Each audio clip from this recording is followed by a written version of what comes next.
Haleluya, shalom saudaraku. Selamat hari Minggu, saya menyapa saudara dimanapun saudara berada. Saat ini mari sama-sama kita menaikkan pujian ucapan syukur kita di hadapan Allah kita yang baik. Dari kiri kananmu, berikan senyum yang lebar, kau boleh jabat tangannya atau kau boleh berikan tos dan katakan Allah kita baik, Allah kita dahsyat. Mari berikan tepuk tangannya meriah bagi Allah kita, come on. Sorak-sorai bagi dia, katakan haleluya. Haleluya, haleluya, haleluya. Oh engkau sangat baik. Mari kita berdoa, mari kita bersyukur di hadapannya. Kami hampiri Engkau dengan penuh ucapan syukur. Kami hampiri Engkau untuk berterima kasih atas setiap kebaikan-Mu dalam hidup kami Bapa. Kami rasakan penyertaan-Mu yang sempurna dalam kehidupan kami. Kami ada sebagaimana kami ada, semua karena kasih-Mu, semua karena kebaikan-Mu. Sebab itu izinkan kami hari ini menaikkan ucapan syukur kami lewat pujian dan penyembahan kami, lewat ibadah kami. Kami rindu menyenangkan hati-Mu, kami rindu untuk membalas setiap kebaikan-Mu dalam hidup kami Bapa. Roh-Mu yang baik, Roh-Mu yang hidup, Roh-Mu yang dahsyat ada di tengah-tengah kami. Dan kami boleh menikmati kebaikan demi kebaikan. Kami boleh menikmati mujizat demi mujizat. Kami percaya sesuatu yang baik Engkau sediakan bagi setiap kami. Yang sakit disembuhkan, yang lemah dikuatkan, yang susah dihiburkan, bahkan yang terikat dilepaskan. Kami terima perkenanan-Mu Bapa. Kami sambut Engkau Allah yang baik, Roh yang manis, yang siap memberkati setiap kami. Di dalam satu nama kami berdoa dan mengucap syukur. Haleluya. Sama-sama katakan amin. Mari siapkan hatimu untuk kita masuk dalam ibadah kita di pagi hari ini. Lebih dalam kami mau menyembah-Mu Bapa.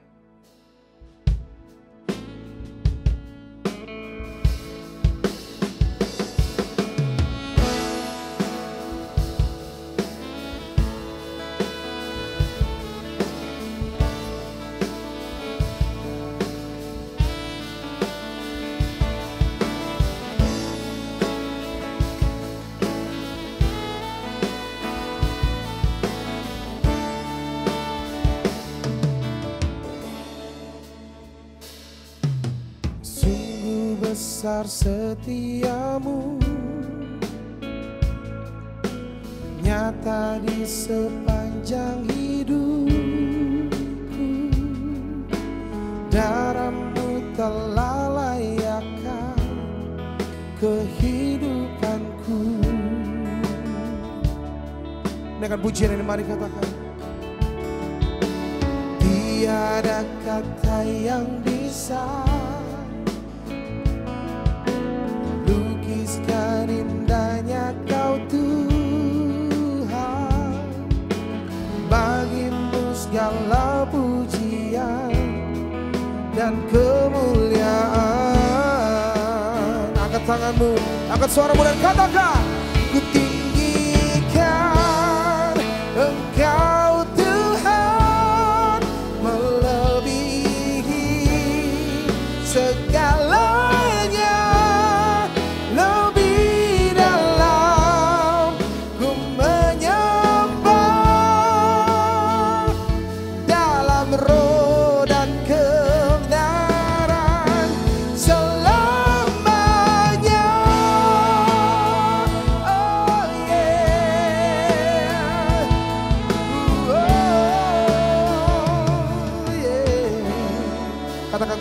Sungguh besar, sungguh besar setiamu, nyata, nyata di sepanjang hidupku.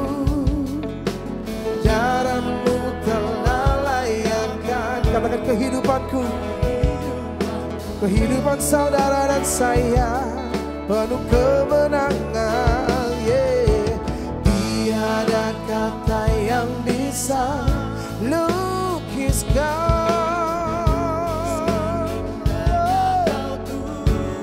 bagi-Mu, bagi-Mu segala pujian, come on, dan kemuliaan. Oh, angkat tanganmu dan katakan, ku tinggikan Engkau Tuhan, melebihi segalanya.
katakan, Engkau Tuhan melebihi segalanya, lebih dalam ku menyembah dalam roh dan kebenaran. Come on church, sing it.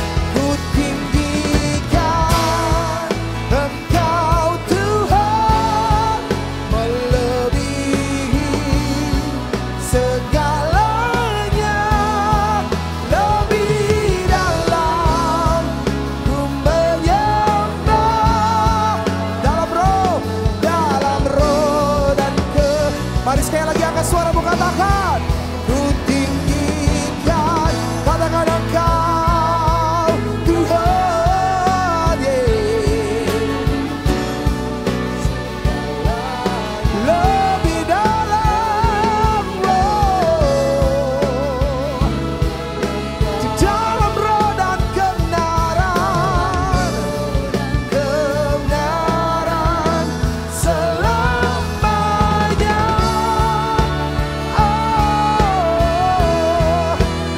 Kami mau menyembah-Mu di dalam roh dan kebenaran. Sebab Engkau Allah yang setia, Kau Allah yang setia. Angkat suara-Mu dengan ucapan syukur-Mu di hadapan Raja.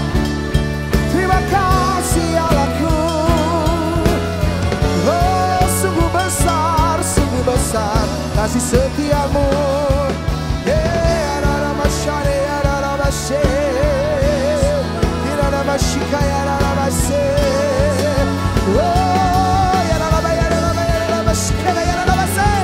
Haleluya, haleluya, haleluya, haleluya.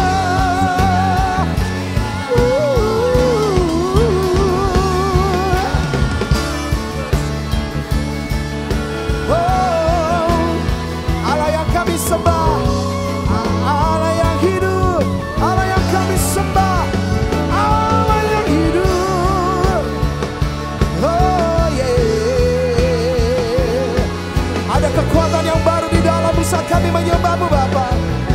Ada kekuatan yang baru kami terima.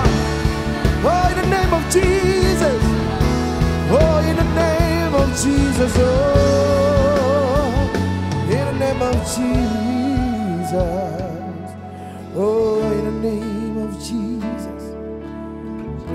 Nama di atas segala nama, nama yang penuh kuasa, yang sanggup bebaskan, yang sanggup pulihkan.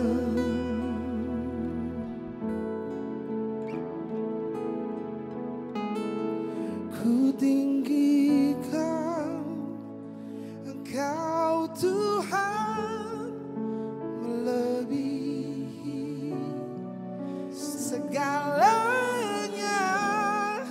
lebih dalam ku menyembah dalam roh dan angkat tanganmu dan taruh tangan kirimu di dadamu, nyanyikan pujian ini. Ku tinggikan, come on church.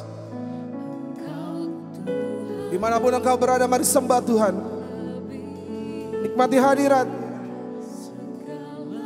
Katakan lebih dalam, oh, deeper in you Lord, dalam roh.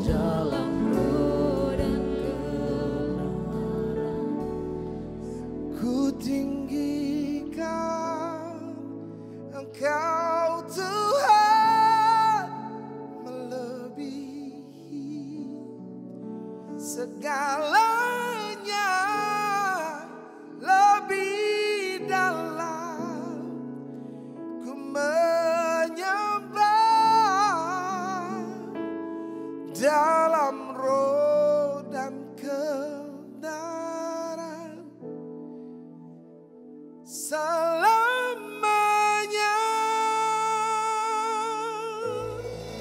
Oh, oh, oh.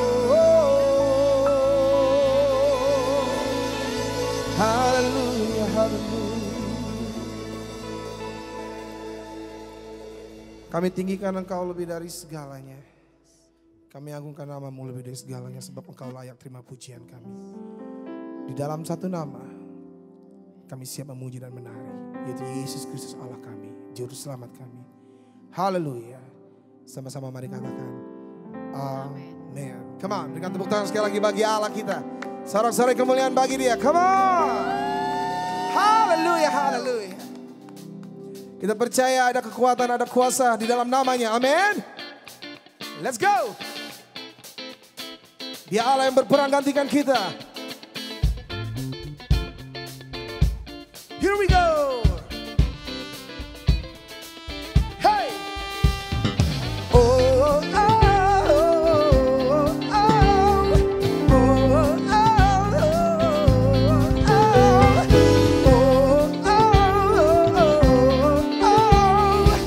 one more time, come on. Here we go. Are you ready? Yeah. Oh, oh, oh, oh, oh, yeah. Oh, hey, singing, come on. God is fighting for us. God is on our side. He has overcome. Yes, He has overcome. We will not be shaken, we will not be moved, 'cause Jesus, you are here. Covering our burdens, covering our shame. He has overcome, yes, He has overcome. We will not be shaken, we will not be moved, 'cause Jesus, you are here.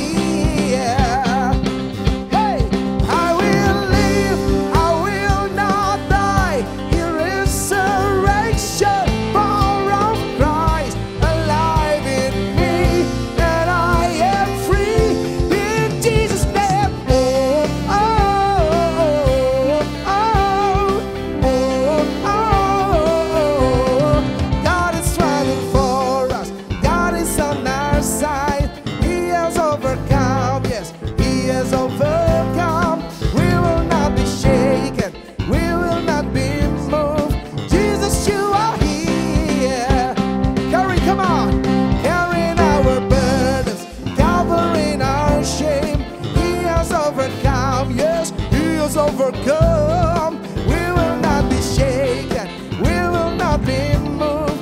Jesus, you are here. Say, I will live, I will live, I will not die. The resurrection, the power of Christ alive in me, and I am free in Jesus' name. Come on, church.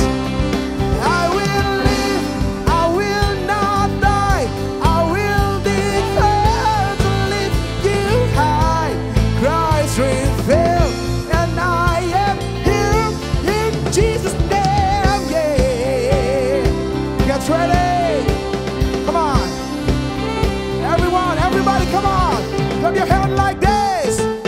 Everybody come and clap your hands. Yo, yo. Everybody come and clap your hands. Yeah. Bertepuk tangan bagi Allah kita yang dahsyat.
kemenangan. Ada kemenangan. God for us. Pushing back the darkness. Lighting up the kingdom. In the name of Jesus, come on, sing it. And we will shout it out. Come on, church. Say, God will fight for us.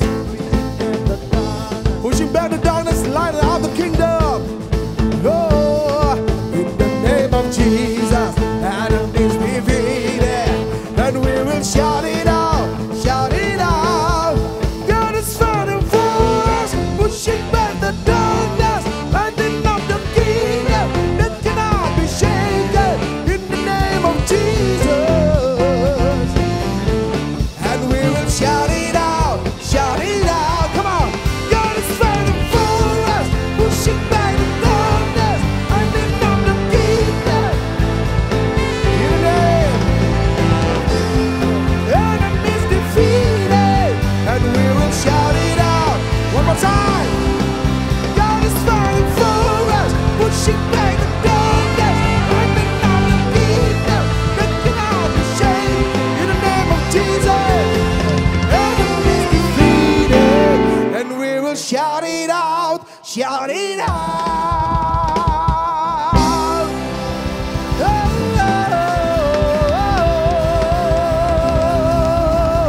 In the name of Jesus, haleluya. Di dalam namanya ada kemenangan. Yang percaya sekali lagi berikan tepuk tangan bagi Allah kita. Let's go. Kudus-kuduslah Tuhan. Oh yeah. Biar setiap lidah mengaku dan lutut bertelut, Yesuslah Tuhan. Let's go.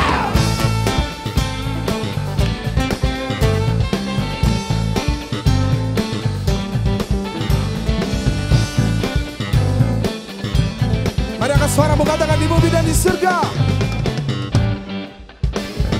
Di bumi, di surga, dan segala yang ada, sujud dan menyembah di hadapanmu, Raja semesta. Langit pun terbuka, sorak-sorai sukacita. Gempita bergema bagai gemuruh ombak samudra berdengar. Kudus, kudus, kudus, kuduslah Tuhan. Suci, suci, suci, sucilah Tuhan. Oh yeah.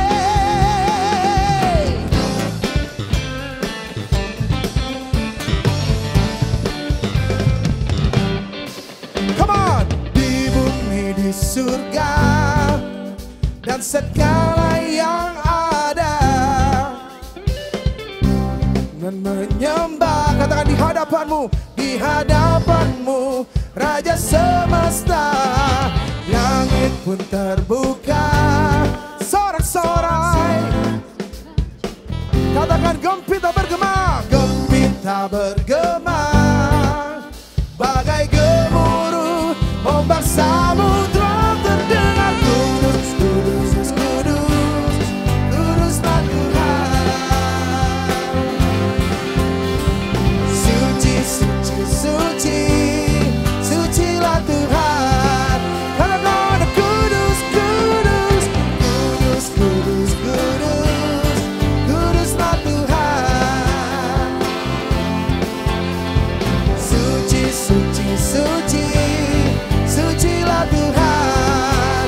Katakan biarlah semua, biarlah semua yang bernafas memuliakan-Mu. Surga dan bumi pun bersorak merayakan-Mu. Nyanyikan pujian,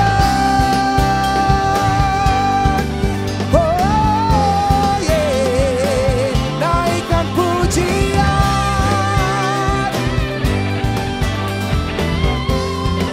Oh, we give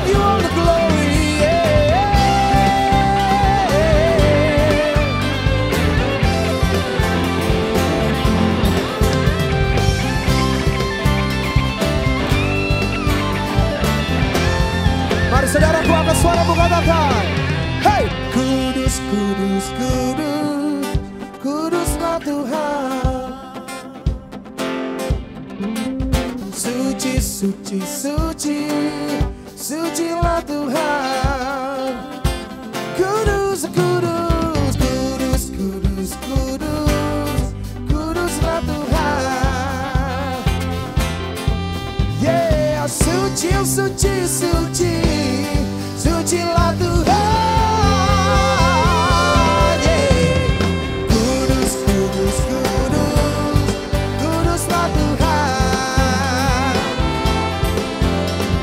Suci, suci, suci, sucilah Tuhan. Biarlah semua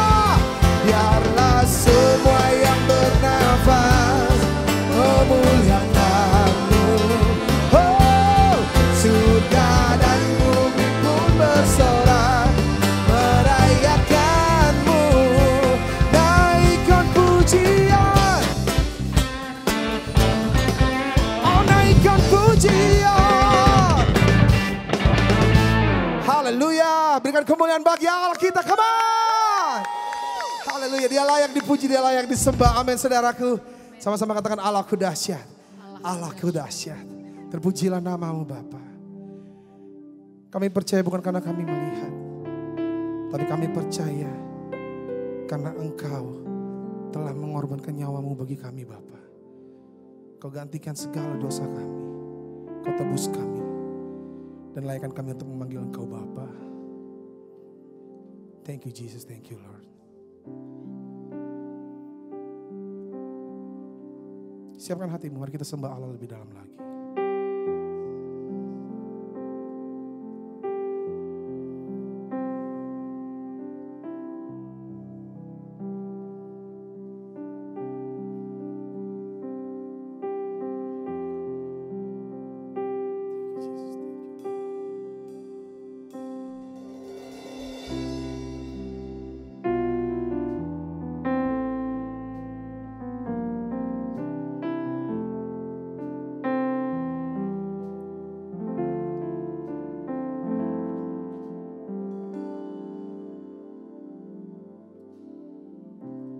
Kekuatan di hidupku,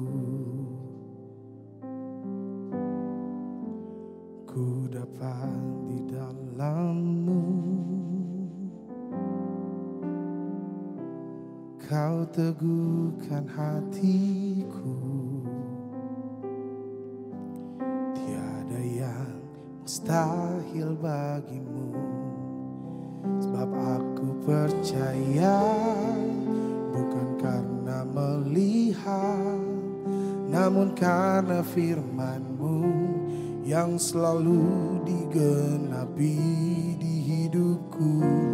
Ku percaya bukan karena melihat, namun karena firman-Mu tiada pernah berubah.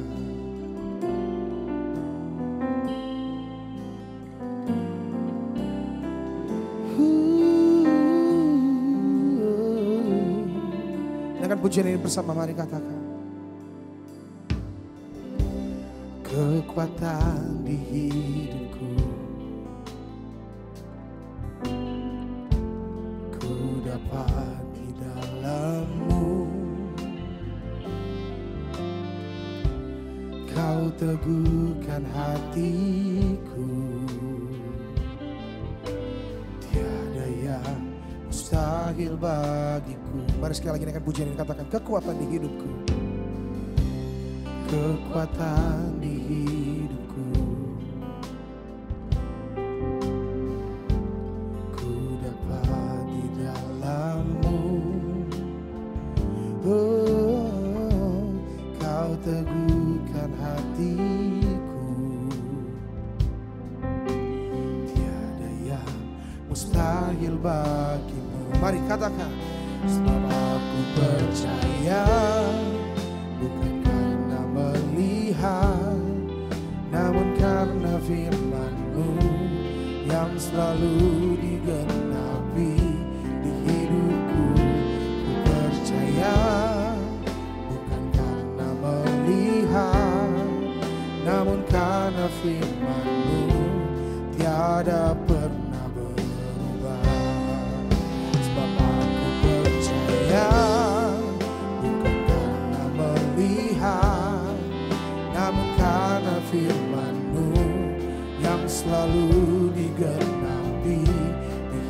dalamku. Ku percaya bukan karena melihat, namun karena firman-Mu tiada pernah berubah.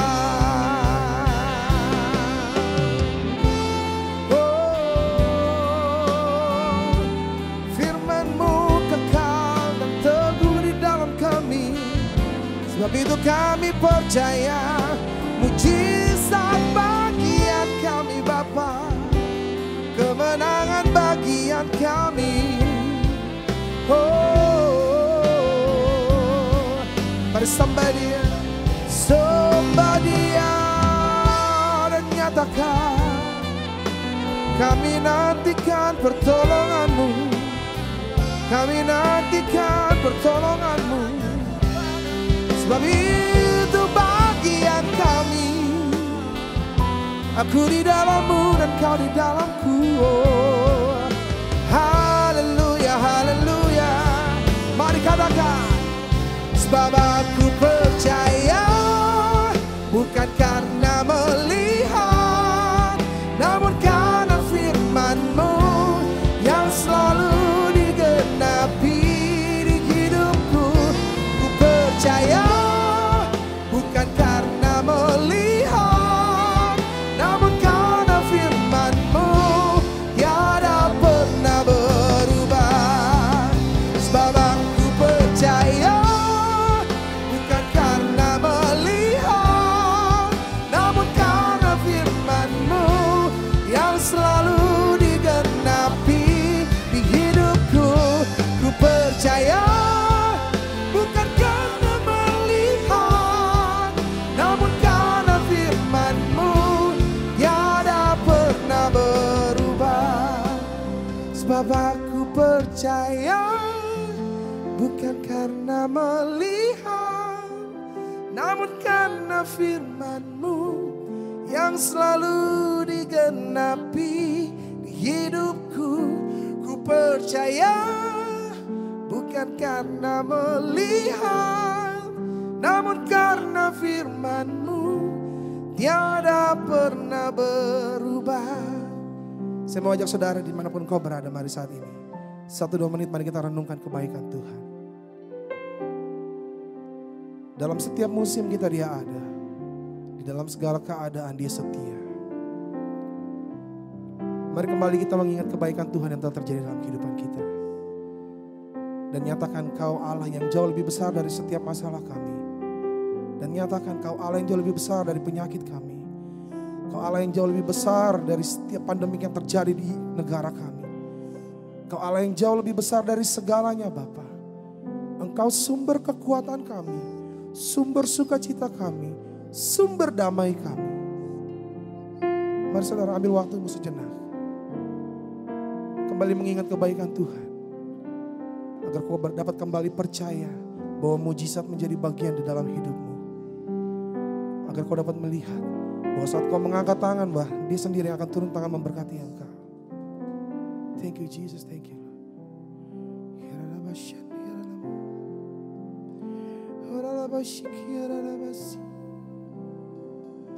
Ampuni kami kalau kau dapati kami tidak setia Bapa. Ampuni kami kalau kau dapati kami tidak percaya akan Engkau. Sungguh kami mengasihi Engkau lebih dari segalanya. Sungguh indah Kau Tuhan. How I love you, I love you, I love you, I love you, I love you Lord. Oh. How I love you, I love you, I love you, I love you, Lord. How I love you, I love you, I love you, I love you, Lord. How I love you, I love you, oh Lord. Aku percaya Tuhanku ajaib. Aku percaya Tuhanku dahsyat. Aku percaya Tuhanku setia. Aku percaya Tuhanku dahsyat.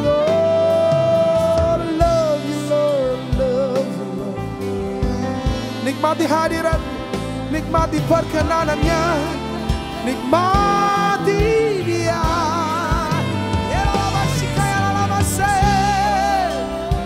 Oh, hallelujah, hallelujah. Woo, thank you, Jesus. Oh, there is power in the name of Jesus. Break every chains, break every chains. Oh, setiap rantai kekhawatiran dihancurkan, setiap belenggu dosa dipatahkan. Oh, kami percaya Engkau Allah yang dahsyat. I believe in you, Lord. I believe in you, Lord. I believe in you. Oh, how I love you, Jesus. Yeah. Oh, sebab aku percaya bukan karena melihat, namun karena firman-Mu yang selalu digenapi di hidupku. Ku percaya bukan karena melihat, namun karena firman-Mu tiada pernah yes Lord.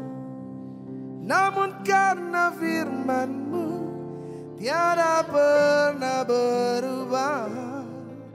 Namun karena firman-Mu, namun karena firman-Mu tiada pernah berubah.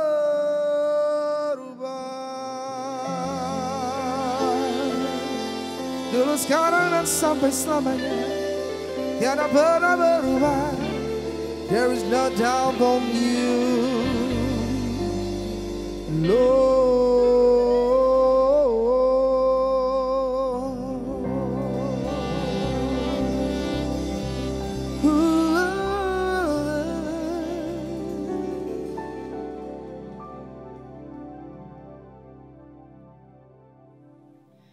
Shalom, selamat hari Minggu. Mari kita berdoa. Bapa di surga, terima kasih Engkau sungguh baik membawa kami boleh mendengarkan firman-Mu kembali. Kami mau serahkan saat-saat ini ke dalam tangan-Mu Tuhan. Kami tahu kami sangat membutuhkan firman-Mu. Biarlah Engkau berbicara kepada kami, memberikan kami damai sejahtera, memberikan kami jaminan seperti yang Engkau janjikan. Terima kasih Tuhan, siapkan hati kami, biarlah kami boleh betul-betul belajar dan melaksanakan apa yang Kau perintahkan. Terima kasih Tuhan, kami mau berdoa dan menyambut firman-Mu hanya dalam nama Tuhan Yesus. Amin. Shalom kembali, sudah lama tidak jumpa, ini jumpanya on air namanya ya, on air. Sekarang sudah 6 bulan saya itu nggak keluar, nggak kemana-mana. Di rumah terus. Nah selama 6 bulan ini banyak sekali tugas-tugas yang harus dikerjakan. Tapi satu hal yang saya selalu tidak lupa, hari ini, tadi malam, sudah 27 juta lebih kasus terjadi di seluruh dunia dengan kematian oleh COVID-19 885.000. Nah di Indonesia sendiri, itu juga tidak kurang hebatnya. Sampai tadi malam sudah ada 194.000 kasus dan yang meninggal itu sudah 8.000 orang. Sangat mengerikan. Jadi kalau kita bicara tentang hidup hari ini, yang paling beda adalah sekarang hidup kita tidak lagi bisa sama dengan kemarin-kemarin. Tidak lagi bisa sama seperti 6 bulan yang lalu. Tidak lagi bisa sama seperti setahun yang lalu. Karena dunia kita ini sudah berbeda dan tidak akan pernah sama lagi. Luar biasa, luar biasa. Walaupun nanti COVID ini sudah lewat, tetap hidup kita tidak lagi bisa sama. Jadi di dalam hidup kita ini, kita itu harus punya pegangan. Kita tahu hidup itu sudah berubah. Tetapi satu hal Bapak Ibu sekalian, hari ini kita mau betul-betul tahu dan yakin bahwa dunia boleh berubah, COVID boleh menyerang, tetapi Tuhan kita tidak pernah berubah. Kita bisa katakan amin walaupun ada dimanapun. Katakan amin pada pagi hari ini, pada siang hari ini. Katakan memang Tuhan kita tidak pernah berubah. Tuhan kita itu adalah Tuhan yang sama beribu tahun yang lalu, kemarin, hari ini, besok, bahkan sampai selama-lamanya. Memang kita mudah bicara. Kita kalau bicara tentang iman rasanya mudah sekali. Tetapi kalau kita mau betul-betul masuk ke dalam kehidupan yang sesungguhnya tidak mudah. Hari ini kita berhadapan dengan begitu banyak tantangan. Tantangan kesehatan. Coba bayangkan ya, saya banyak teman yang sudah tua, yang masih muda. Kita dengar mereka kemarin baru sehat-sehat, tapi tiba-tiba hari ini sudah tidak ada. Sudah meninggal. Ada satu keluarga, 7 saudara, 4 saudara semuanya meninggal karena COVID. Kemarin saya lagi ada di gereja, drummer kita dia itu mengajar sekolah musik, terus dapat kabar muridnya itu reaktif. Waduh, kita semua sibuk, padahal kita jauh dari dia. Dia sebagai drummer ada di dalam sana, tapi rasanya semua itu ketakutan. Kita itu terancam rasanya, kesehatan kita, kehidupan kita, bahkan ekonomi yang tidak stabil sekarang ini di seluruh dunia. Bukan hanya di Indonesia saja, tetapi juga sudah masuk dalam keluarga-keluarga kecil. Bahwa keluarga-keluarga kecil pun sekarang mengalami kesulitan ekonomi. Banyak sekali yang kita alami. Kita juga mengalami yang namanya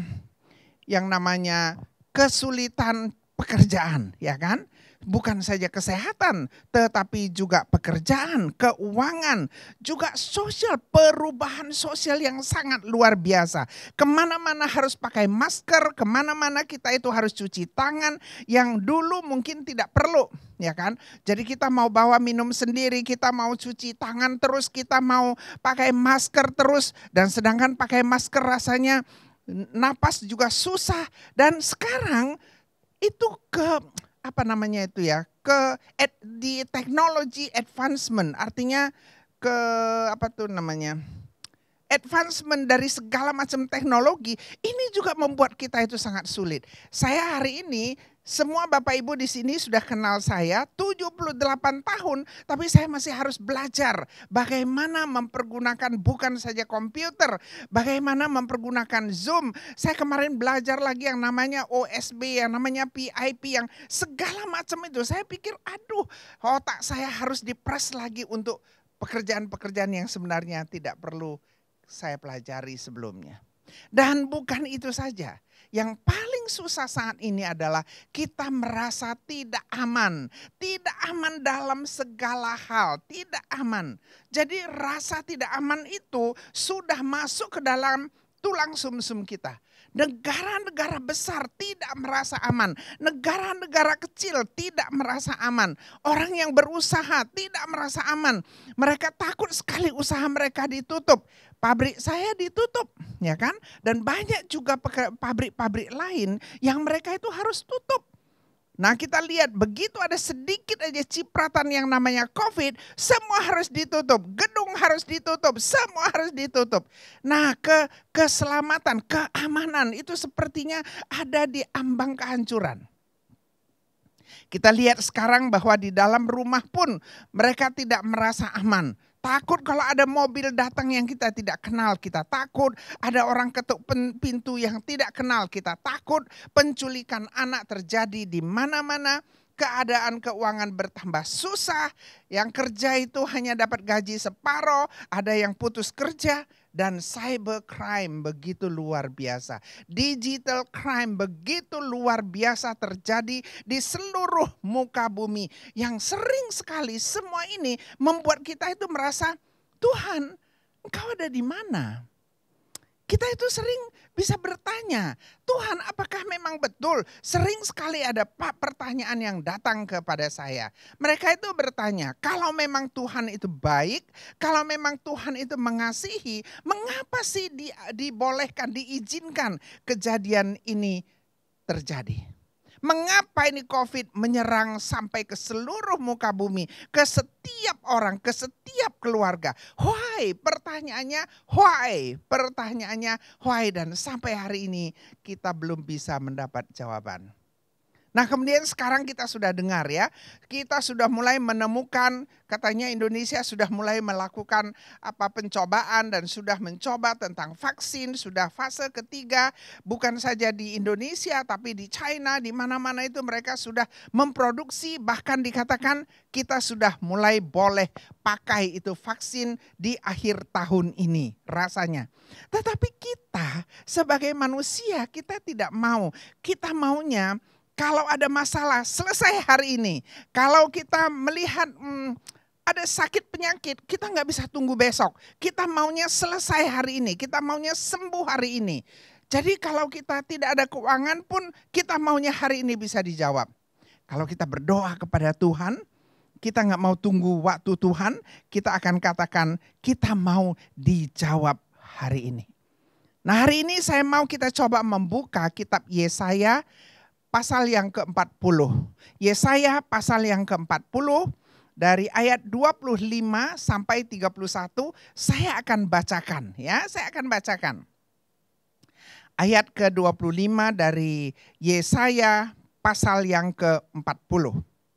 Dengan siapa hendak kamu samakan aku?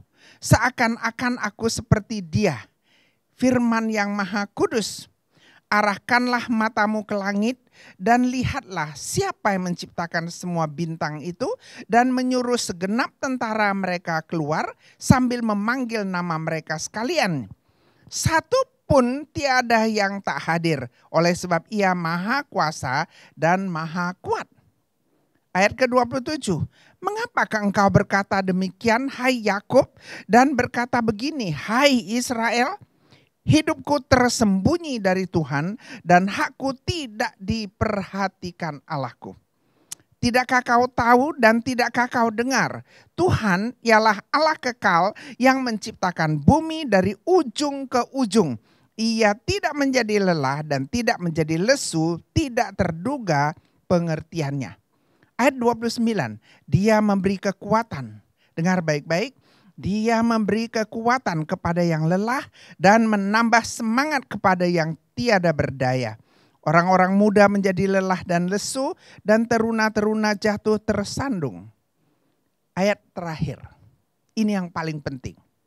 Ayat ke-31. Tetapi orang-orang yang menantikan Tuhan mendapat kekuatan baru. Mereka seumpama Raja Wali yang naik terbang dengan kekuatan sayapnya. Mereka berlari dan tidak menjadi lesu. Mereka berjalan dan tidak menjadi lelah. Bapak Ibu, pada pagi hari ini, siang hari ini kita mau belajar 3 unsur bagaimana supaya kita itu boleh merasa aman. Kita itu mau memiliki rasa aman. Untuk itu kita harus memiliki 3 unsur penting ini. Unsur yang pertama adalah sikap yang benar. Kita orang percaya harus memiliki sikap yang benar. Kalau sikap kita tidak benar, maka Tuhan pun tidak bisa membantu kita. Kita lihat di ayat ke-25 dikatakan, dengan siapa hendak kamu samakan aku seakan-akan aku seperti Dia. Ayat ke-26, mari perhatikan. Arahkanlah matamu ke langit dan lihatlah siapa yang menciptakan semua bintang itu. Dan menyuruh segenap tentara mereka keluar memanggil nama mereka sekalian. Coba bayangkan, kalau kita sekarang ingat bahwa bintang-bintang di langit, matahari, ya kan, bulan, dunia ini, langit, air, laut, bumi, ini semua diciptakan oleh Tuhan yang menciptakan Anda dan saya, yang telah menyelamatkan Anda dan saya dengan darah Kristus yang begitu mahal. Yesus telah mati di atas kayu salib untuk menyelamatkan Anda dan saya yang penuh berlumuran dengan dosa. Tapi Tuhan Yesus telah mati di atas kayu salib. Gak ada lagi yang harus kita khawatirkan. Ini adalah oleh Allah yang menciptakan langit dan bumi. Jadi yang pertama adalah sikap kita harus benar, tidak selalu bertanya-tanya, kalau memang Tuhan baik, kenapa saya hari ini tidak ada uang? Kalau Tuhan baik, kenapa suami saya meninggal? Kalau Tuhan baik, mengapa anak saya kena COVID? Kalau memang Tuhan baik, kenapa istriku meninggal, kena kanker dan sebagainya. Begitu banyak pertanyaan kita kepada Tuhan.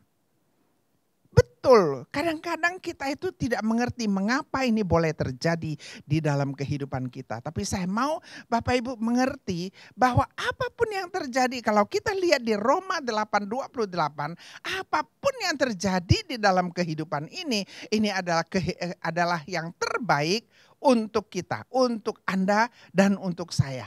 Apapun yang terjadi. Nah, saya ini sudah 6 bulan full tidak pergi kemana-mana. Yang terakhir itu adalah tanggal 14 Maret ada seminar, saya selesai ngajar seminar. Kemudian waktu itu saya diperkenalkan dengan satu dokter. Saya ingat kayaknya waktu saya khotbah di sini ya, kaki saya itu sedikit agak pincang, dan saya masih ingat ada ibu Linda atau ibu apa yang perkenalkan saya ke dokter yang di Singapura, ya kan. Saya sudah ke Singapura, saya sudah ke Penang, katanya kaki saya harus dioperasi, dan kalau dioperasi kata dokter Penang itu saya selama 6 minggu atau 1,5 bulan saya itu tidak bisa buat apa-apa. Karena itu kaki akan digips, ya, akan digips. Kemudian dikatakan setelah itu akan menanti pemulihan. Itu lama sekali. Dan saya setiap hari, setiap minggu, saya begitu banyak jadwal pelayanan. Saya tidak jadi ke sana, kemudian setelah saya dengar dari Ibu Linda kalau nggak salah. Kemudian saya ke Singapura, saya juga pergi ke dokter itu. Semua dokter beri saya obat, minum, kasih oles, tapi nggak sembuh-sembuh. Saya beritahukan kepada dokter yang di Penang yang mau operasi, saya katakan saya akan mengajar dulu ke Kamboja, dari Kamboja saya akan mengajar ke Armenia. Saya bilang mungkin pulang dari Armenia setelah selesai Imlek, saya bilang saya baru operasi. Nah, tibalah saya di Kamboja, sakit yang bukan main. Tibalah saya di Armenia. Saya ngajar di Armenia, saya sangat suka pergi ke Armenia itu, tetapi ya memang kalau kaki sakit itu rasanya susah sekali kan. However saya ada di sana. Nah salah satu yang ikut seminar itu adalah seorang dokter ortopedik. Dan dianjurkan kepada saya agar saya tidak perlu operasi tetapi cukup dengan exercise, dengan stretching, dan saya harus melakukan PRP. Saya tidak tahu apa itu PRP. Dan dia tidak bisa melakukannya untuk saya karena saya besoknya itu sudah mau pulang, seminar belum selesai. Jadi dia bilang coba cari kalau di Indonesia ada. Nah tapi saya pulang, saya begitu sibuk waktu itu Januari. Terus sibuk sampai Maret. Saya setiap minggu 2 kali 3 kali pergi fisioterapi. Enggak sembuh-sembuh. Kemudian saya ngajar di FDS itu tanggal 14. Salah satu istri anaknya dokter Tres, namanya Maya, dia katakan kepada saya rasa mami paling bagus pergi cari dokter ortopedik yang dia kenal. Dia bilang melakukan PRP. Saya kaget sekali. PRP inilah yang saya tunggu-tunggu selama saya di Armenia. Kemudian saya pergi tanggal 14 itu begitu selesai saya langsung pergi. Saya langsung melakukan tindakan PRP dan setelah PRP saya itu harus istirahat. Bapak Ibu bisa bayangkan enggak? Saya ini tidak pernah di rumah, tidak pernah istirahat. Sekarang saya harus istirahat dan Tuhan berikan saya waktu untuk istirahat. Mulai dari saat itu kalau Bapak Ibu tahu ya, saya tidak lagi pernah keluar terkecuali kalau keluar itu hanya mengadakan rekaman. Ya seminggu sekali itu saya masih pergi ke gereja, ada 2 minggu inilah saya ke gereja. Selama ini juga enggak ke gereja karena semuanya online. Bisa bayangkan Tuhan memberikan saya waktu bukan 1,5 bulan, bukan 3 bulan, tetapi 6 bulan full. Belum tahu besok lusa ini. Tapi sekarang ini sudah 6 bulan full. Jadi saya bisa rest kaki saya dan kaki saya sekarang sudah sembuh, sudah 90% lebih. Masih ada sakit sedikit-sedikit, saya itu masih, ya kita itu cobalah ya. Tapi ingat jangan tanya kepada Tuhan. Jangan tanyakan Tuhan mengapa ini terjadi. Karena waktu Tuhan itu adalah yang paling baik. Waktu Tuhan itu adalah yang terbaik. Jadi yang pertama kita harus memiliki sikap yang benar. Yang kedua, kita itu harus memiliki kepercayaan yang benar. Percayalah, kita lihat di ayat ke-29. Dikatakan bahwa dia memberi kekuatan kepada yang lelah dan menambah semangat kepada yang tidak berdaya. Pertanyaannya, apakah Anda lelah? Kalau Anda kuat, Anda sehat, Anda tidak perlu. Tapi kalau Anda lelah, ingat Tuhan akan memberikan Anda kekuatan. Kalau Anda hari ini merasa tidak berdaya, percayalah Tuhan akan memberikan Anda semangat. Ini adalah firman Tuhan. Jadi kita harus percaya. Kadang-kadang kita tidak percaya, kita lebih percaya kepada diri kita sendiri. Saya mau cerita satu ulasan ya. Saya berapa kali ini saya udah cerita, ada 2 kali. Saya harap Anda belum pernah dengar ya. Tentang kupu-kupu. Anda pernah dengar nggak kupu-kupu? Nah, satu saat dikatakan ada seorang anak laki yang masih kecil. Dia berada di tamannya itu, dia melihat ada kepompong yang sedang terbuka. Yang sedang mau mengeluarkan kupu-kupu yang ada di dalamnya. Nah, kepompong itu mulai terbuka sedikit. Nah, ini anak perhatikan sampai berjam-jam. Dia lihat kepompong itu lubangnya bertambah besar. Dan dia perhatikan kupu-kupu yang ada di dalam itu berusaha setengah mati untuk bisa keluar dari kepompong ini. Dia berusaha terus dan terbuka lagi sedikit. Berusaha terus, terbuka lagi sedikit. Kemudian kupu-kupu itu terdiam, tidak bergerak.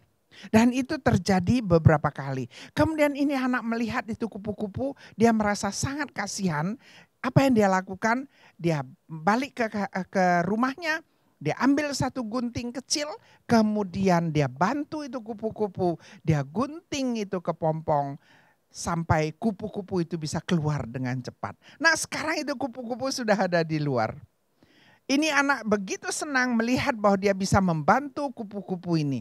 Nah, apa yang terjadi? Kupu-kupu ini besar badannya, badannya itu besar dan dia tidak bisa terbang karena badannya berat dan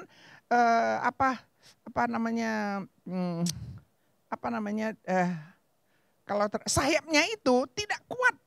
Tidak kuat dan dia tidak bisa terbang. Dia mencoba merangkak di situ.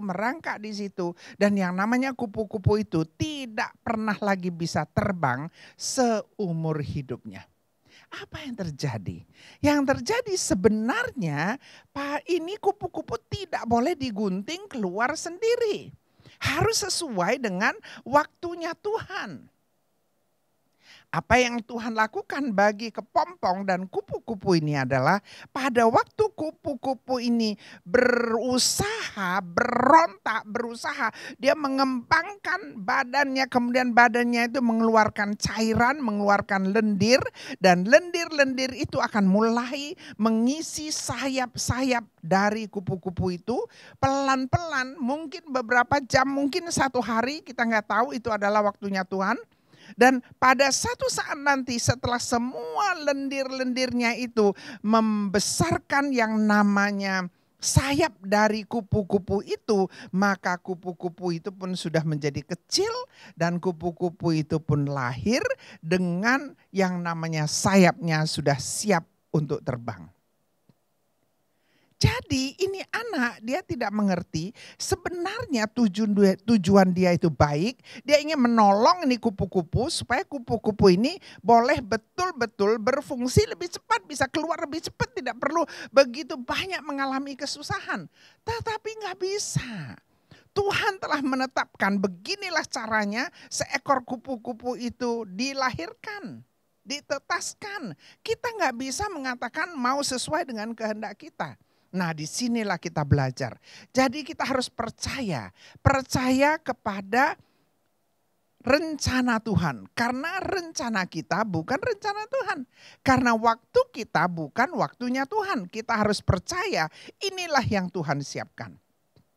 Saya di dalam masa pandemi ini, saya terus berpikir, Bapak Ibu saya tidak tahu, Bapak Ibu tahu apa tidak, kalau di dalam bahasa Mandarin yang namanya krisis krisis itu terdiri dari dua tulisan, dua karakter ya, dua karakter. Yang satu namanya Wei, yang satu lagi namanya Ji. Jadi krisis itu adalah Wei Ji. Jadi kalau Wei Ji digabung jadi satu, jadilah dia krisis. Tetapi kalau dia dipisah, maka Wei itu artinya bahaya, danger. Sedangkan Ci itu artinya kesempatan. Jadi di dalam bahasa Mandarin yang namanya krisis itu adalah kesempatan di tengah-tengah bahaya. Luar biasa. Kita ini sekarang sedang berhadapan dengan perubahan yang sangat luar biasa. Jadi Tuhan mau kita ambil kesempatan dari perubahan ini. Jadi kalau bahasa Inggrisnya katanya from change to chance. From change to chance. Jadi G-nya itu diganti ke C, ya. Itulah yang kedua, kita harus percaya bahwa Tuhan akan memberikan kita betul-betul kesempatan untuk boleh bukan saja keluar dari pandemi ini, tetapi juga boleh mengambil kesempatan di tengah-tengah pandemi ini. Saya tahu bahwa banyak orang mengatakan bahwa pandemi ini sudah menutup pintu kita. Tetapi tahu atau tidak, ada yang kita pelajari banyak. Pada waktu Tuhan menutup satu pintu, Tuhan juga membuka banyak pintu-pintu yang lain. Masalah yang kita hadapi sebagai manusia adalah pada waktu pintu kita ditutup, maka kita itu fokus kepada pintu yang tertutup itu. Dan kita tidak lagi melihat kepada kesempatan-kesempatan yang terbuka. Kita tidak percaya kepada waktu Tuhan. Kita tidak percaya kepada rencana Tuhan. Kita lebih percaya kepada rencana kita sendiri. Jadi kalau di sini pintu tertutup, tiap hari kita itu ngomel tentang kenapa sih pintu ini ditutup? Mengapa sih ini pintu ditutup? Tolong dong, kenapa ini pintu ditutup? Kita gedor-gedor itu pintu yang ditutup dengan rapat. Padahal pada waktu pintu tertutup satu, maka Tuhan pun membuka pintu-pintu lain. Saya seorang wanita ya, seorang ibu, seorang wanita. Saya itu suka masak, saya suka mengerjakan pekerjaan-pekerjaan rumah. Tapi selama belasan 20-30 tahun ini saya tidak ada waktu untuk boleh masak di rumah. Untuk mengerjakan pekerjaan di rumah. Karena saya tiap hari harus terbang ke sana kemari, mengajar khotbah Senin sampai Sabtu, mengajar hari Minggu khotbah, Senin sampai Sabtu, mengajar hari Minggu khotbah. Ya kan, Anda bayangkan kalau saya sekarang, kita cerita yang mudah aja. Katakan saya hari Minggu mau khotbah di Surabaya. Ya hari Minggu. Saya ini ngajar sampai hari Jumat selesai. Kemudian hari Sabtu saya itu sudah harus siap-siap. Katakanlah saya berangkat pesawat jam 1. Anda bisa bayangkan saya pagi saya sudah harus bangun jam 1. Artinya atau kita bilang jam 11 atau jam 1 is okay. Artinya jam 10 jam 11 saya harus ada di airport. Artinya saya harus berangkat dari rumah jam 9 jam 10. Artinya saya harus bangun pagi, betul nggak? Nah jadi bangun pagi, saya siap-siap, koper juga harus disusun, harus segala macam make up lah, segala macam lah, pakaian lah, semua harus disimpan di koper, kemudian berangkat ke airport. Nunggu di airport, setelah check-in tunggu di airport, 1 jam tunggu, setelah itu terbang. Tiba di Surabaya kita bilang ya jam 2. Jam 2 tunggu koper, tunggu ini segala macam. Itu sudah hampir jam 3 baru berangkat pergi ke kota. Sampai di kota sudah 4:30, belum lagi mereka akan ajak makan malam. Selesai makan malam, sudah malam persiapan untuk besok pagi. Nah besok pagi khotbah ya, 1, bisa 2, bisa 3 tergantung gerejanya ya. Bisa 4, kita bilang aja lah 2, 3 khotbah. Sama seperti di GBI dan Mogot 3 kali gitu ya. Nah kalau sudah begitu, sudah sore, sudah malam, makan malam, balik ke hotel, udah capek, tidur. Besok mau pulang, naik pesawat jam berapa? Kalau naik pesawat jam 9, artinya jam 5 sudah harus bangun. Kalau naik pesawat jam 11, artinya jam 7 sudah harus bangun. Kalau saya naik pesawat jam 11, saya baru bisa tiba di Jakarta, itu sudah jam 12 lewat dan sampai di rumah itu sudah bisa jam 2, bisa jam 3. Waktu saya habis 3 hari hanya untuk khotbah. Tapi Tuhan buka kesempatan yang begitu luar biasa. Begitu luar biasa. Untuk nanti hari Minggu di samping Dan Mogot, saya juga masih khotbah di gereja lain yang jamnya sama. Anda bisa bayangkan, ini misi harus datang kemari loh. Harus datang kemari untuk direkam. Biasanya saya rekam hanya di gereja saya sendiri. Rekam, kirim rekaman. Rekam, kirim rekaman. Anda bayangkan waktu itu begitu sederhana. Begitu gampang. Selesai khotbah, selesai rekaman, semua sudah beres. Dan saya pulang ke rumah, saya sekarang ini saya bisa setiap pagi jemur. Terkecuali hari ini karena saya harus ada di sini. Ya, jadi pagi hari saya bisa jemur. Saya bisa melihat taman belakang saya walaupun tidak besar. Saya bisa mengutip bunga-bunga yang jatuh, yang memasukkannya ke dalam pot bunga supaya cantik. Kemudian saya bisa masak, setiap sore saya bisa masak untuk anak-anak saya dan cucu-cucu saya. Anda bayangkan Tuhan itu begitu baik. Justru karena pandemi ini saya diberi banyak sekali kesempatan untuk boleh berada di rumah, istirahat, kaki saya bisa istirahat, saya bisa makan apa yang saya suka, ya, saya bisa masak apa yang saya suka, saya bisa lihat taman dan saya setiap pagi bisa olahraga. Saya bisa berjemur walaupun nggak lama, bisa setengah jam, bisa hanya 15 menit, saya bisa berjemur, kemudian saya bisa olahraga, bisa stretching. Menurut Anda, COVID ini membawa kejelekan atau kebaikan? Kalau kita mau melihat di satu pintu yang tertutup, maka ini adalah kejelekan. Tapi kalau kita mau melihat pintu-pintu lain yang terbuka, ini adalah satu kebaikan. Jadi kita harus percaya bahwa rencana Tuhan di dalam hidup kita itu adalah yang terbaik. Jadi tidak pernah tidak baik. Kadang-kadang kita berpikir, mengapa sih kok ini boleh terjadi? Nah, sekarang kita masuk kepada yang nomor 3. Jadi yang nomor 1 tadi kita harus memiliki sikap yang benar, ya, attitude, ya. Yang kedua, kita itu harus percaya kepada rencana Tuhan.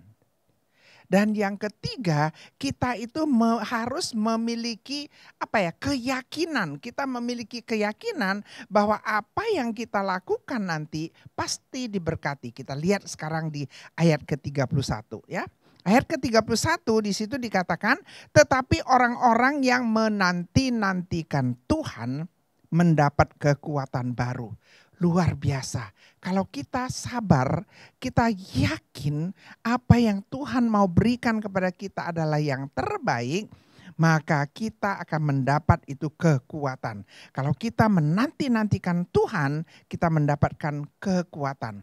Dikatakan, maka kamu akan serupa seumpama raja wali yang naik terbang dengan kekuatan sayapnya. Luar biasa. Kalau berlari, dia bilang, mereka itu tidak lesu, kalau berjalan mereka itu tidak lelah.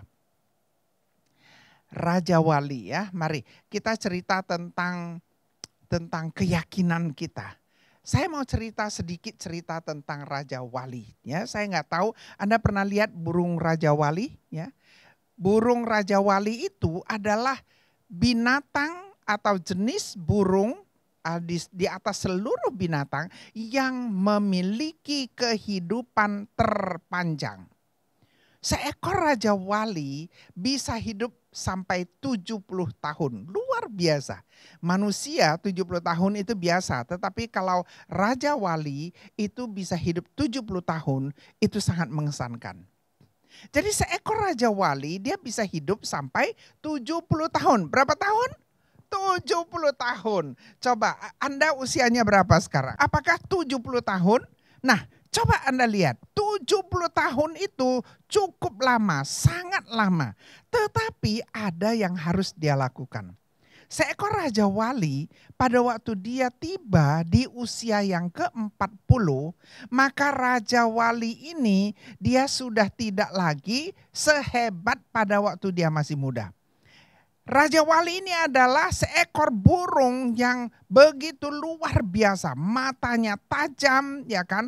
Kukunya tajam, sorotan matanya, paruhnya dengan sayapnya yang begitu luar biasa. Nah, mari kita lihat. Pada waktu dia berusia 40 tahun, maka Raja Wali ini paruhnya itu sudah bukan lagi tajam, tetapi paruhnya itu sudah mulai begini. Ya, sudah mulai sudah bulat begini. Jadi seekor Raja Wali itu dia tidak lagi bisa betul-betul mematok mangsanya dengan sempurna, nggak bisa. Artinya dia mau makan ayam, dia mau makan ini, mau makan ulat, tidak lagi bisa seperti waktu sebelumnya. Kemudian yang namanya Raja Wali ini, dia kuku-kukunya waktu dia usia 40 tahun, kuku Raja Wali ini sudah begini. Sudah gak kuat. Anda tahu gak, saya sekarang baru tahu, saya sudah hampir 1 bulan ini saya merasakan rupanya katanya trigger finger. Jadi ini yang namanya jari ini susah sekali kalau mau diremas begini, susah sekali. Nah saya sekarang bisa bayangkan, itulah yang terjadi pada Raja Wali. Burung Raja Wali itu tangannya itu tidak lagi bisa mencengkram begitu. Kuku-kukunya itu tidak lagi bisa karena dia sudah kaku. Gak bisa lagi. Jadi dia tidak akan bisa menangkap mangsanya seperti waktu dia masih muda. Kemudian satu lagi, Raja Wali itu terkenal dengan mampu terbang tinggi sekali. Tapi pada waktu itu usia 40 tahun seekor Raja Wali tidak lagi bisa terbang tinggi. Mengapa? Karena yang namanya bulu-bulu di sayap-sayapnya itu sudah berat, sudah besar, sudah tua, sudah sulit bagi sayapnya untuk membawa Raja Wali ini terbang. Oleh karena itu Raja Wali yang sudah berusia 40 tahun dia tidak lagi bisa efektif, produktif seperti pada waktu dia masih muda. Artinya apa? Ini Raja Wali mempunyai pilihan. Pilihan dia itu 2. Satu adalah ya sudah, kalau memang beginilah nasibku, aku diamkan aja. Tapi satu lagi yang dia harus miliki adalah dia akan terbang tinggi, dia akan dapatkan gunung yang paling tinggi dengan gunung yang begitu dingin, gunung batu namanya.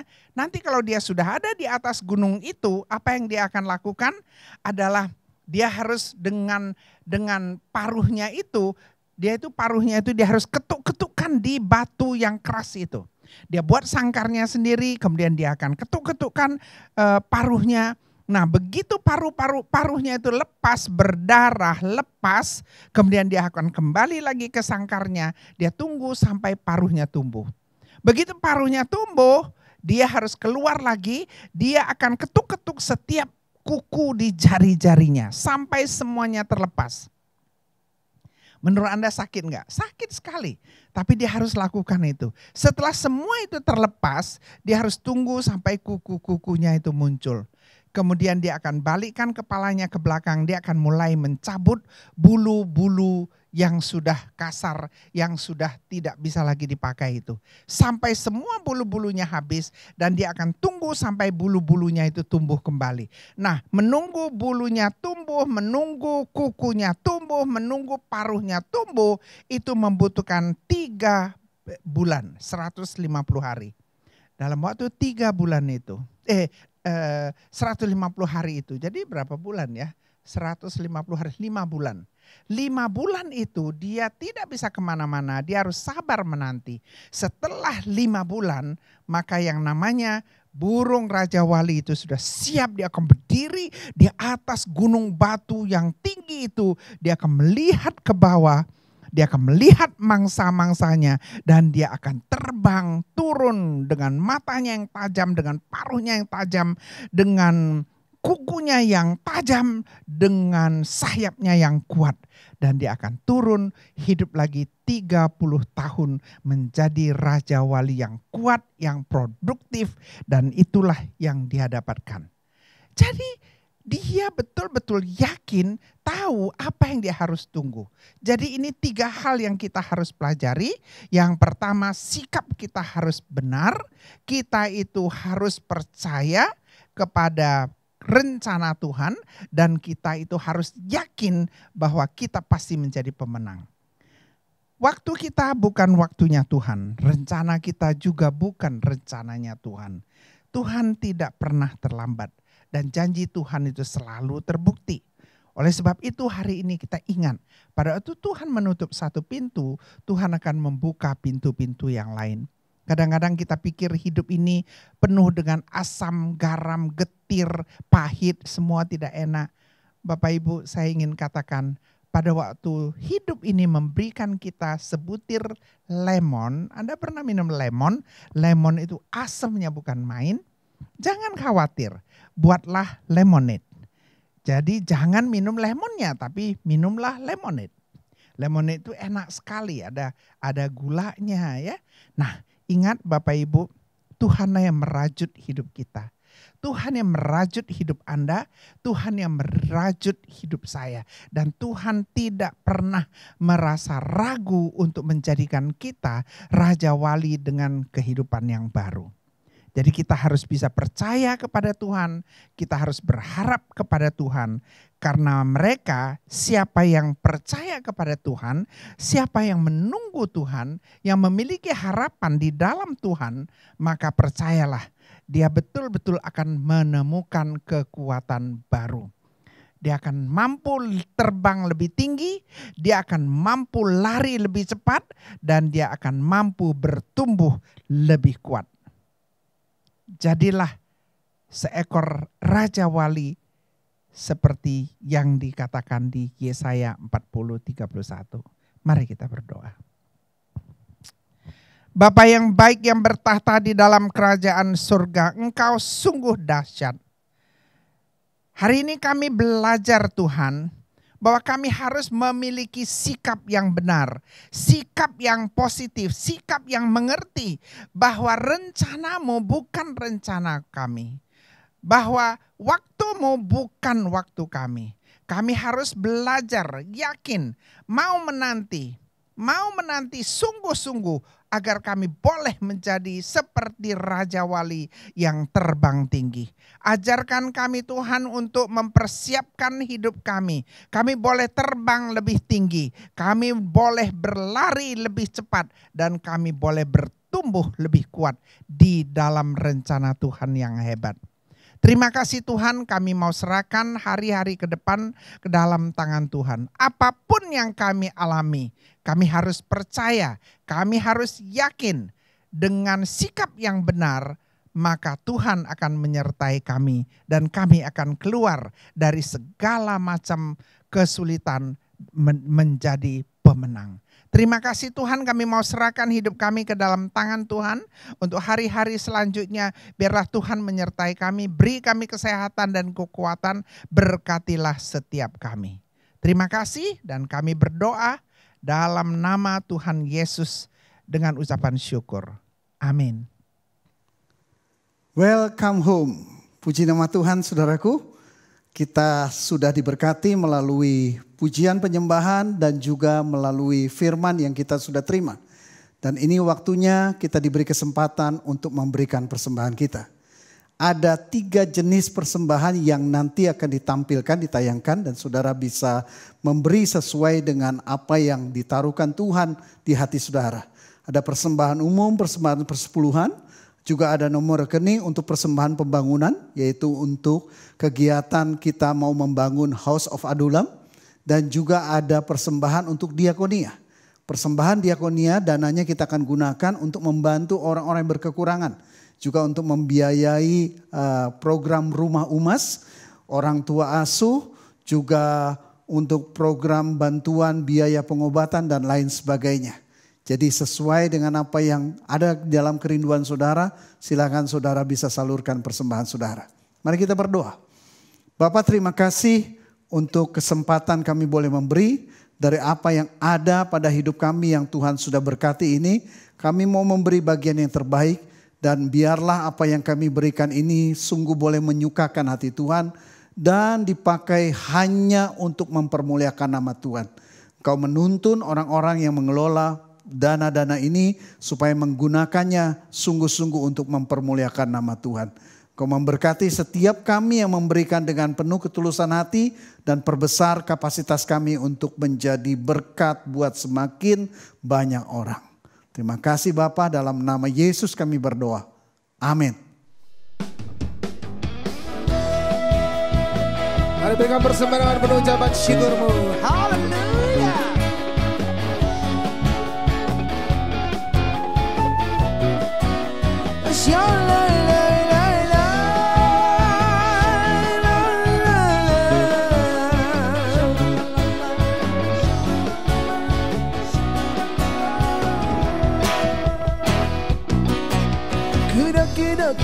Daki gunung yang tinggi, ku turun dalam lembah yang dalam, ku melintasi padang rumput hijau terbentang.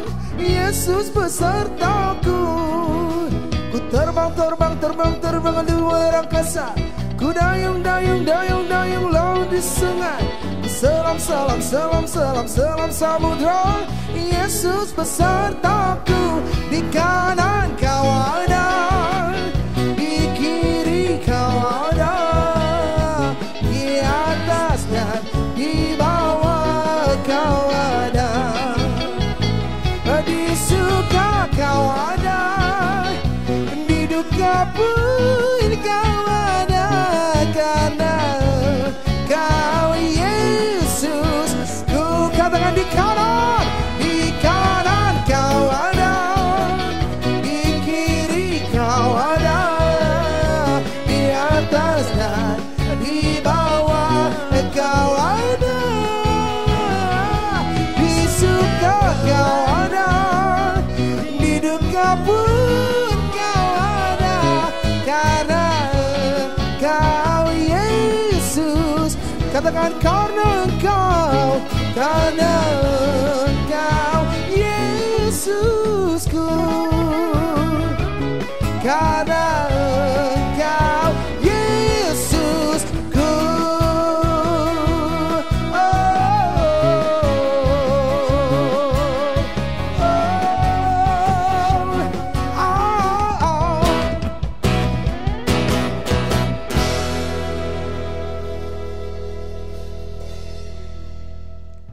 Saudara, mari kita siapkan hati kita untuk menerima doa berkat.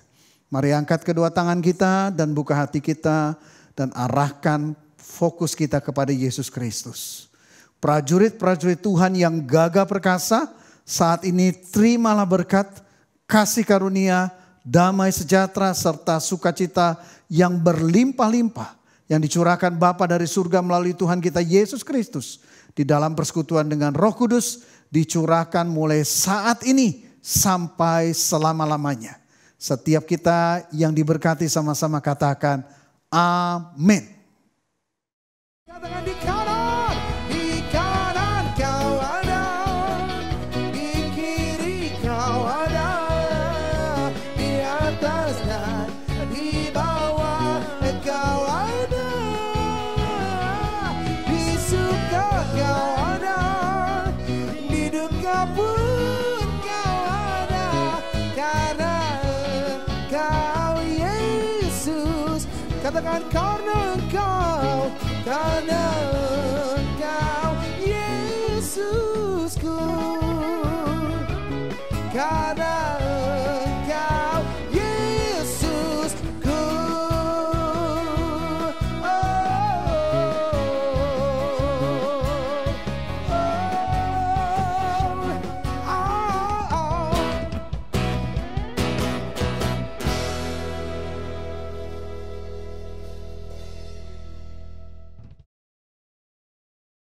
Happy Sunday semua.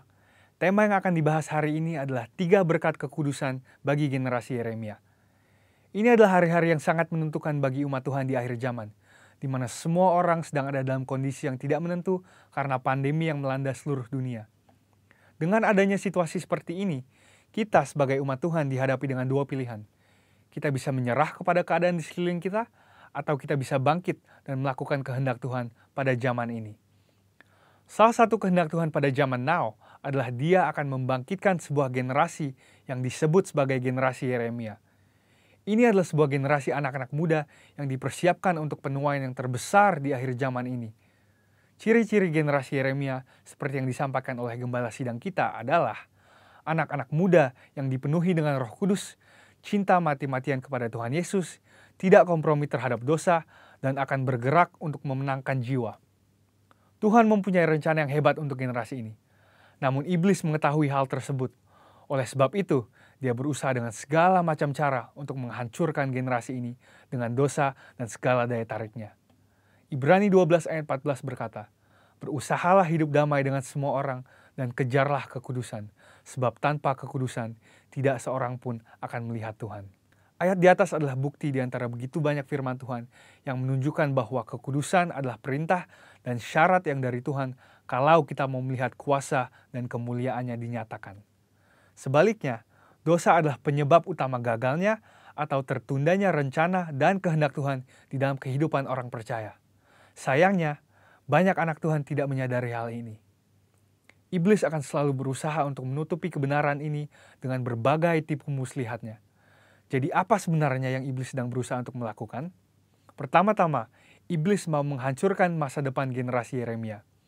Iblis memang tidak maha tahu, tetapi dia tentu mengetahui banyak hal. Dia mengetahui kekuatan dan kelemahan kita. Dan beberapa contoh senjata yang sering dipakai iblis melawan generasi muda adalah kekerasan, narkoba, imoralitas seksual, dan banyak hal lainnya.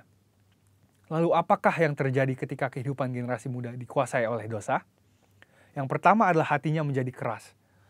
Hal pertama yang direbut iblis ketika seseorang hidup dalam dosa adalah hatinya. Sebab dosa menjauhkan kita dari Tuhan dan membuat kita dingin terhadap firman Tuhan. Kekerasan hati akan membuat kita susah untuk diajar dan dibentuk oleh kebenaran firman. Yang kedua adalah hidupnya tidak menjadi maksimal. Yohanes 15 ayat 5 berkata, "Akulah pokok anggur dan kamulah ranting-rantingnya. Barang siapa tinggal di dalam aku dan aku di dalam dia, ia akan berbuah banyak, sebab di luar aku kamu tidak dapat berbuat apa-apa." Kehendaknya adalah supaya kita hidup dalam segala kelimpahan, baik jasmani maupun rohani. Tetapi dosa menjauhkan kita dari semua itu. Tetapi pilihannya ada di tangan kita masing-masing. Mari kita menabur yang baik, maka kita akan menuai keberhasilan dan kebaikan bagi kemuliaannya. Yang ketiga adalah kebinasaan kekal. Dosa pada akhirnya akan membawa kita kepada kematian, yaitu hukuman yang kekal di neraka. Banyak orang sekarang bersembunyi di balik pengajaran yang berkata, sekali selamat tetap selamat. Tetapi seperti yang dikatakan oleh firman Tuhan di Filipi 2 ayat 12, kita mempunyai tanggung jawab untuk mengerjakan keselamatan itu. Oleh sebab itu, bangunlah dan hidup dalam kekudusannya. Saudara, ada 3 berkat yang akan kita terima ketika kita memutuskan untuk hidup dalam kekudusannya. Yang pertama, kita akan siap untuk menerima kepercayaan yang besar dari Tuhan. Seperti yang dikatakan di Matius 25 ayat 21. Tuhan mau mempercayakan hal yang besar kepada kita, tetapi itu semua harus dimulai dari ketaatan kita akan firman-Nya. Sekali lagi, pilihannya ada di masing-masing tangan kita. Yang kedua adalah kekudusan akan mendatangkan berkat dan anugerah Tuhan yang berlimpah. Menurut Yesaya 48 ayat 18-19, damai sejahtera dan kebahagiaan akan terus berlimpah bagi mereka yang mentaati firman Tuhan. Ketika kita memilih untuk hidup dalam kekudusannya, maka berkat dan penyertaannya senantiasa melimpah dalam hidup kita, bahkan jauh sampai keturunan selanjutnya. Yang ketiga adalah kita akan mengalami kuasa dan kemuliaannya. Tuhan Yesus memanggil kita untuk menjadi saksinya. Dia mau memanifestasikan kuasanya melalui hidup kita.